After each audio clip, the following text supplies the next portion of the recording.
Well there, welcome to the Football Bloc. My name is Brandon. Today we're going to look back at my predictions for the Champions League playoff round. So if that sounds interesting, let's hop right into it.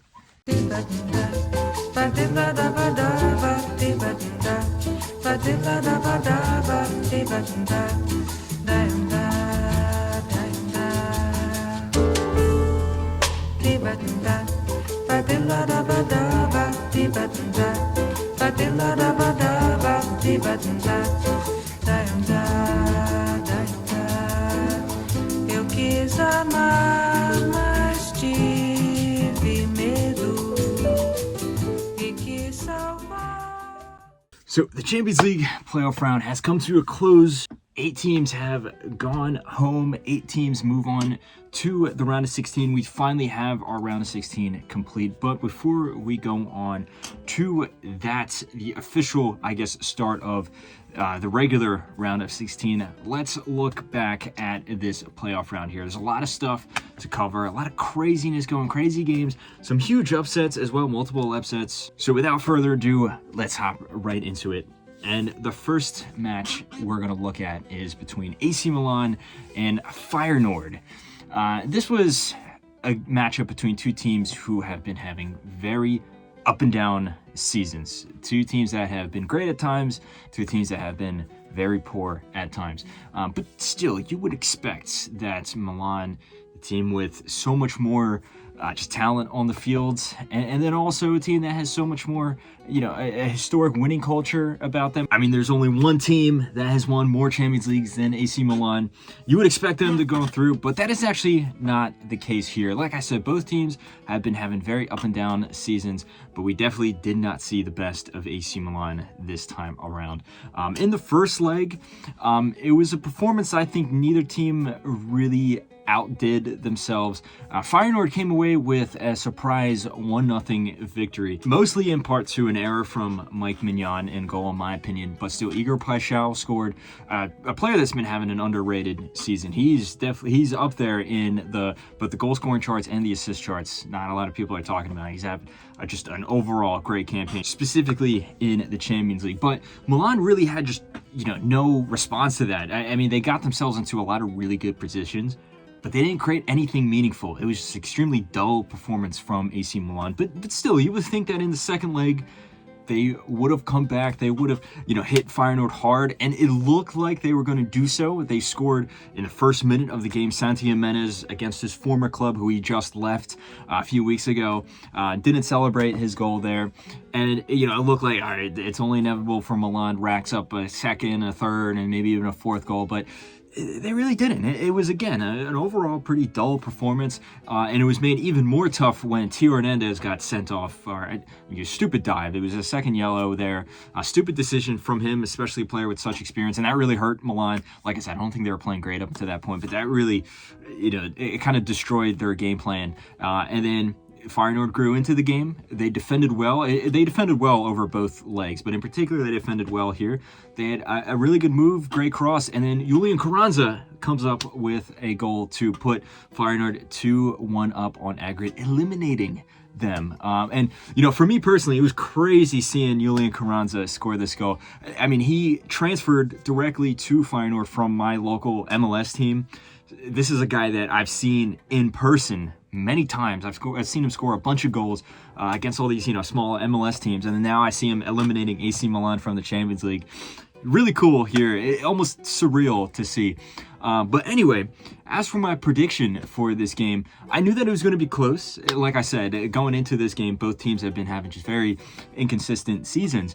But I thought Milan was eventually going to pull through, specifically because of Santi Jimenez, like the added bonus that AC Milan have, but then also the negative, how it takes away from Feyenoord. But in reality, it was Santi Jimenez's backup, Julian Carranza, that came up and eliminated AC Milan. I thought it was going to be 3-1 on aggregate, Turned out it was actually 2-1 on aggregate to Feyenoord. Now let's look on to the next match. We have Benfica versus Monaco. And I think just, if you remove biases or storylines going into this game, this was probably just on the field the most exciting matchup that we saw between over the course of the two legs. It was a matchup that I thought really could have gone either way. It was that close. The first leg, the way it started off, it was wide open. Both teams had a ton of chances. It was eventually Benfica that opened the score there. I would say deservedly so, but still, Monaco had a whole host of chances as well. But then Monaco kind of shot themselves in the foot. They got a red card, a stupid red card, and Benfica then had the burden on them. It was on them to score more and to rack up the score, to make sure they do their job at home to secure their lead. And they really didn't. They outplayed Monaco. They were the better team, but at that point at least, but they didn't really capitalize on their chances, leaving the second leg relatively wide open. And I thought Monaco was actually the better team throughout the majority of the second leg. Benfica did open the score, but after two mistakes from Turbin, their goalkeeper, Minamino eventually scored. They had a few other goals there, that not just errors from the goalkeeper, but also just defensive errors as well. But for every defensive error that Benfica made, Monaco made one that was even worse. They gave away a penalty. They gave away just a bunch of really stupid chances. Eventually, they got to the point where they tied the scoreline. It was 3-3 on aggregate. And then Kokchu came off the bench for Benfica, scored a really nice goal. Yes, some of the defending is pretty poor.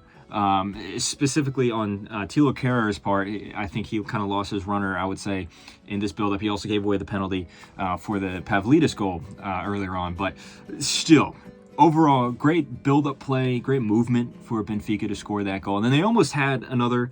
There was a penalty there that was rightly chalked off, in my opinion. Very, very close game. Really could have gone either way. You would expect maybe if that red card wasn't given to Monaco in the first leg, maybe it could be different. I think both teams defensively had a lot of flaws, but going forward are pretty strong. I would say maybe the slight edge to Benfica, and it's perhaps deserving that they're the ones that go through. If you just look at, for example, the form that Pavlidis is in. 4-3 on aggregates. Very exciting matchup. My prediction was that Benfica was going to go through 5-3 on aggregate. I was so close. If they gave that penalty, and if they scored that penalty, I would have been right on the money. But like I said, I think that penalty was rightfully chalked off by VAR. Now let's move on to the next game. We have Atalanta versus Club Brugge. Or Club Bruges, however you want to pronounce it. But this was a matchup that I thought there was only really going to be one clear winner. Club Bruges has done amazing to get up to this point. They've played well. They've had some good results, but still, you would expect Atalanta, a team that is fighting for the title in Italy, a team that's the reigning European champions after a wonderful season in the Europa League last year. You would expect that they would go through with relative ease, and that's not what happened. I think that it's on some level this is just a shock result that happens in tournament football, but also I think on my part I didn't see just the recent form that Atalanta has been in. Yes, the overall season has been good up to this point, but the past few games, they have not been in great form. Not to mention, I think Atalanta actually underestimated Club Brugge here a lot. And you saw that plain as day in the first leg. Club Brugge opened the score, and then you thought, okay, eventually Atalanta is going to wake up and they'll score, but they didn't. They kind of were just really sluggish. It was a very dull, sluggish performance throughout the entirety of this match here. And eventually they did equalize, but then Club Brugge got the winner, and they came away with a 2-1 win. But just like with the Milan game with Feyenoord, you're like, okay, they lost the first leg, but you got to expect that they're going to come back, especially since they're playing at home, even more so than Milan, because Atalanta has been a much more solid team, especially going forward this year. But by the 45th minute in the second leg, Atalanta's down 3-0. It is a wonderful performance going forward from Club Brugge, especially on the counter. They scored very early on, and it completely destroyed any plan that Atalanta had for trying to control the game, and they were chasing it immediately from that point on. The right back, I don't know how to pronounce his name, he scored a second goal in around the 30th minute, and then Atalanta really started pushing. There was a moment there where they forced Mignolet into a wonderful save, and then Cuadrado had a shot that was cleared off the line. But then immediately after that, Club Brugge picked up the ball, went immediately in the other direction, and then with a wonderful shot, one of the best goals of the round, Ferran Jutla, who is a former Barcelona player, scored with an absolute belter from outside of the box. Next thing you know, it's 3-0, 5-1 on the night. Absolutely crazy. Lookman for Atalanta, who's their best player, you would probably say, but maybe between him and De Ketelaere or whatever. He got subbed on. He came back from injury. He made an immediate impact. He scored, and then you thought, okay, maybe there is a comeback in this team. I mean, they do have the ability, especially at home, to score a ton of goals. And they won a penalty, and at this point, Bruges looked a little shaky, but Lookman missed his penalty, or it was saved. It was terrible penalty, though. And then I think at that point, the momentum that Atalanta did have, the small momentum that they did have, completely went out the window. Got even worse. Toloi got sent off with a really stupid red card where he tried to fight one of the Club Brugge players. And, it's a deserved win for Club Brugge. Like I said, I think Atalanta came into this game maybe a little arrogant, I have to admit.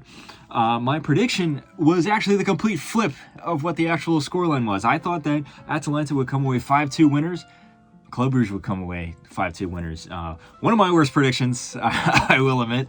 I do think that part of it is just it's a shock result. These things happen, but also I really should have paid more attention to the recent form, the immediate, the last, say, 3 or 4 games that Atalanta had, their last few results, and maybe this result wouldn't have been as shocking if I paid more attention to that. But anyway, let's move on to the next game. We had Bayern going up against Celtic, and this matchup almost was my favorite matchup of the round because we were so close to seeing Celtic with a huge upset against Bayern Munich, but came down to the wire. Eventually Bayern went through, but overall it was still a great game to watch. The two legs were both great games to watch. The first leg in Scotland, Bayern came out strong initially, but I thought that very quickly it was Celtic that actually, had some really good chances. That they really scared Bayern Munich there. But then towards the end of the first half of the first leg, you saw Bayern Munich revert back into their normal shape where they had total dominance over the ball. They completely controlled the midfield, tons of shots, and Kasper Schmeichel had a great performance in goal, but it was a moment of brilliance from Olise, a wonderful goal into the top corner of the near post.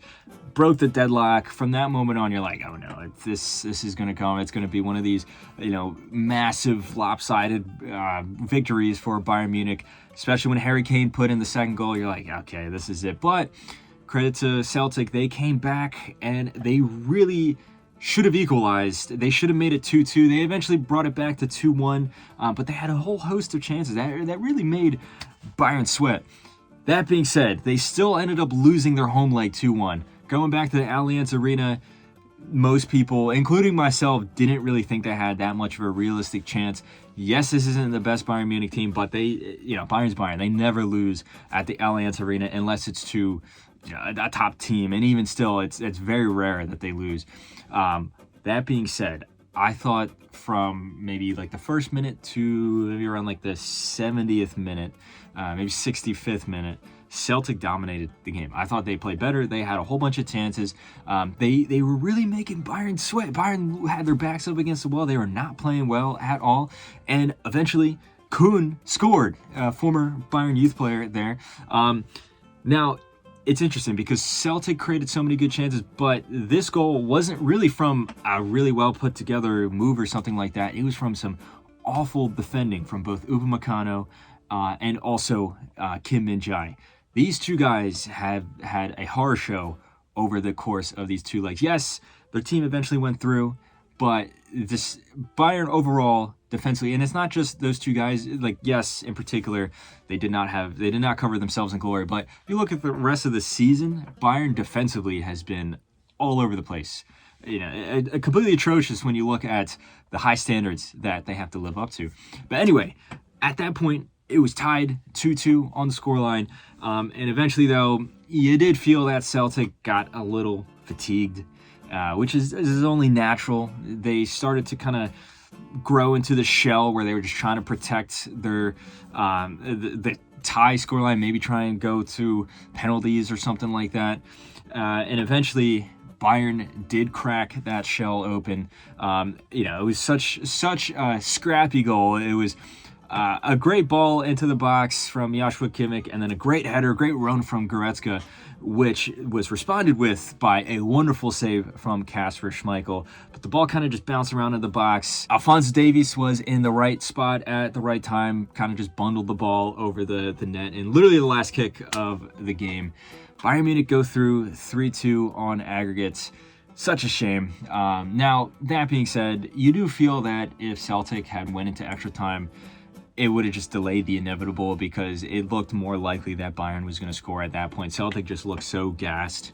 That being said, even though they didn't go through, this is a very admirable performance for Celtic. My prediction was that it was going to be 6-3 in favor of Bayern. I thought that they were going to be convincing winners, but their defensive frailties would still be exposed a little bit here. Now, the latter half of that was definitely true. They were exposed a lot defensively, but this wasn't a blowout win by any stretch of the imagination. And you have to give a lot of credit to Celtic because, and I said this in the prediction video, where they do well against opponents that they're expected to win, opponents that are around the same level, in terms of how good the team overall and also player quality.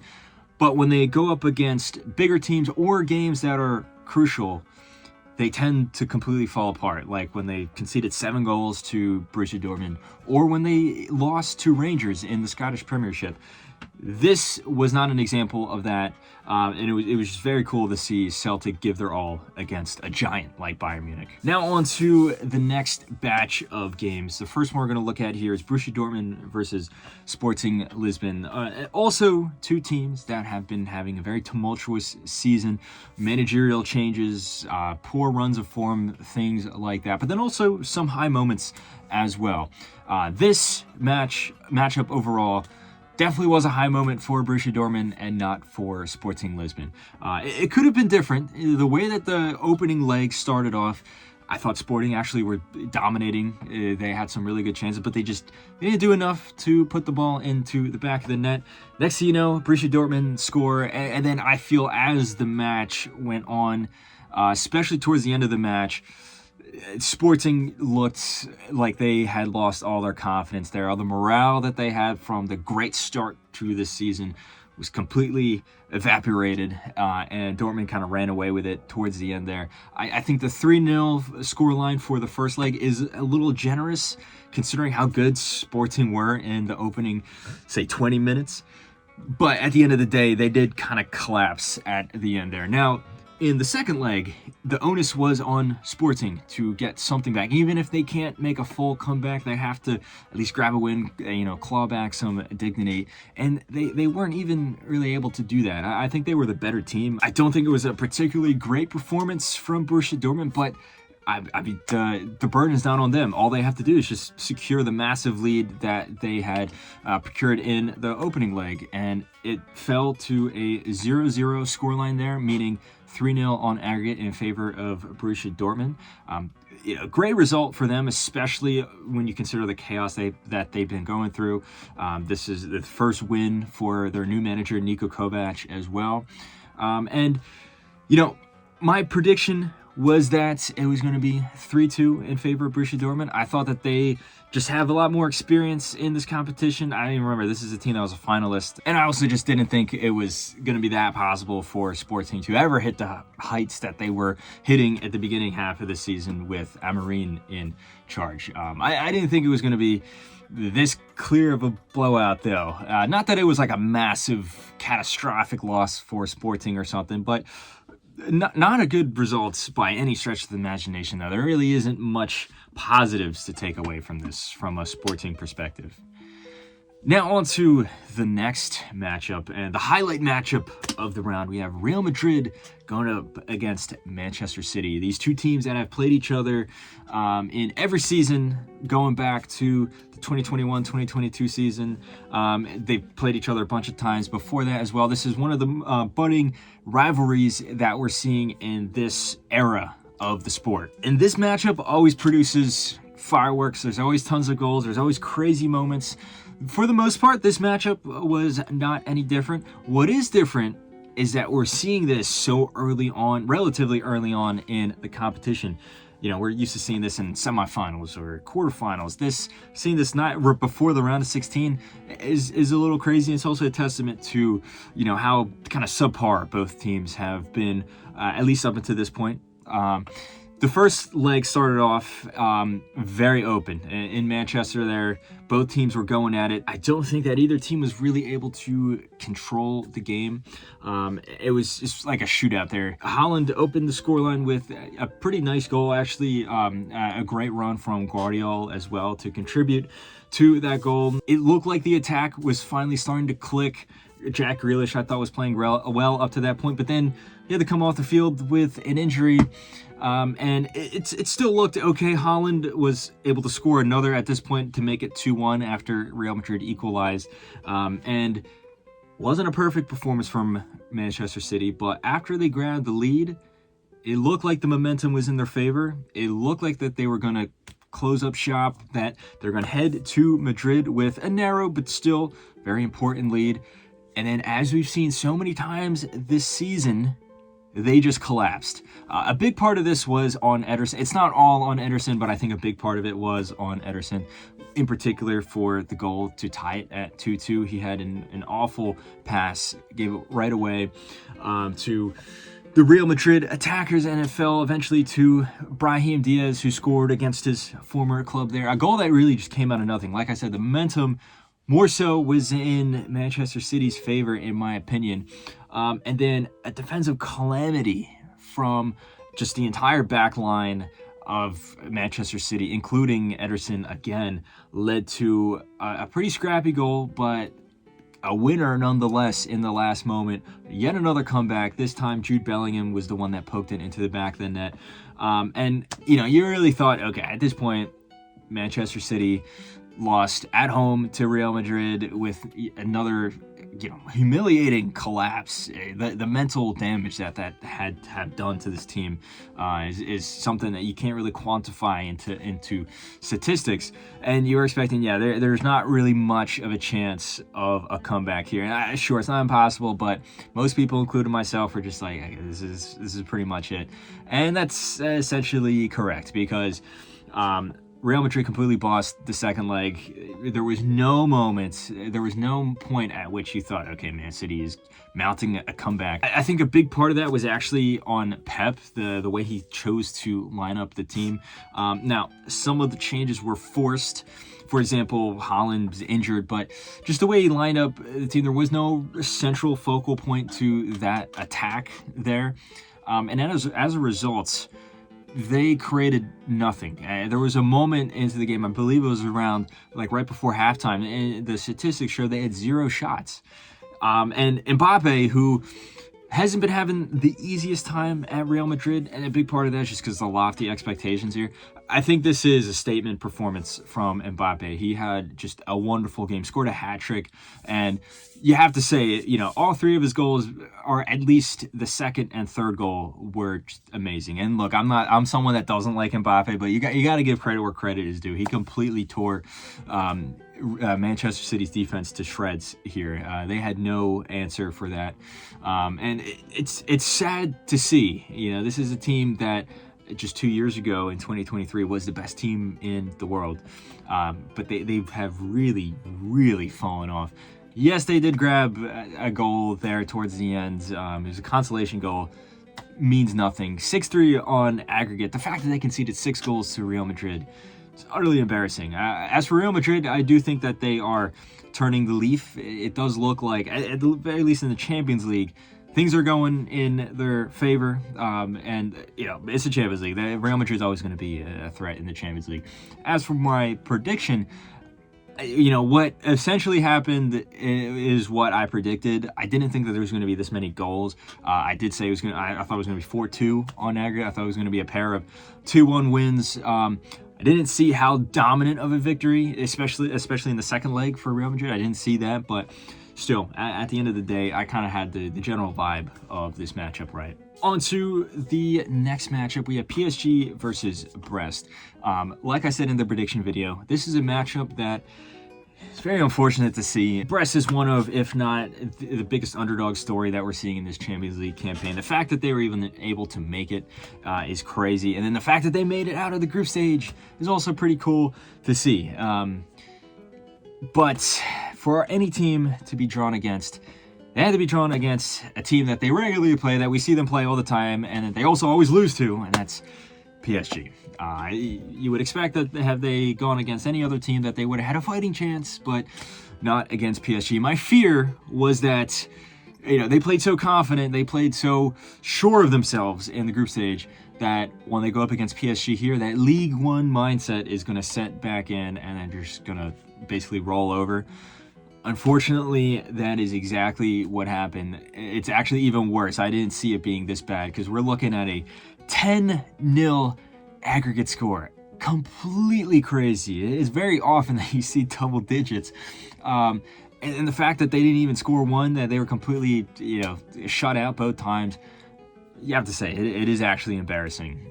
The first leg, I thought that Brest started off not bad. I mean, you know, they didn't capitalize on some of the chances that they were able to carve out.